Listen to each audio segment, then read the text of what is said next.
So breaking news po mga kaibigan, kakapasok lang po ng balita ngayon lang galing kay Shams na si Evan Mobley ang nakakuha ng Defensive Player of the Year award. If him and let him have that shot, he will knock it down 9 times out of 10.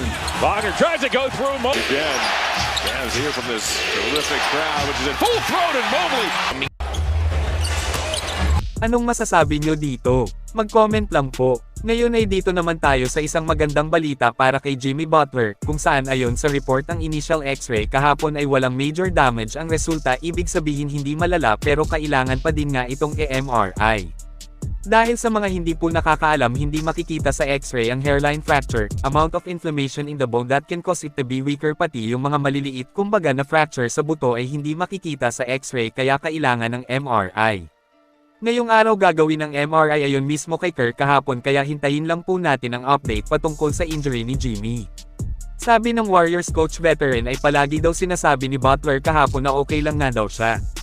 Ibabalita po natin agad ang magiging resulta ng MRI kaya hintay lang po tayo. Samantala ito pala ang sinabi ni Fred VanVleet kay Draymond Green sa naging sagutan nila dito sa Game 2 mga kaibigan. Sinabi niya na magdasal lang nga daw si Dray na makakabalik pa sa laro si Jimmy Butler, kumbaga gusto niyang sabihin na hindi mananalo ang Warriors sa series kapag walang Butler. We'll see kung ano ang susunod na mangyayari dito, kung okay ang magiging resulta sa MRI ay matik magbabalik laro agad si Jimmy.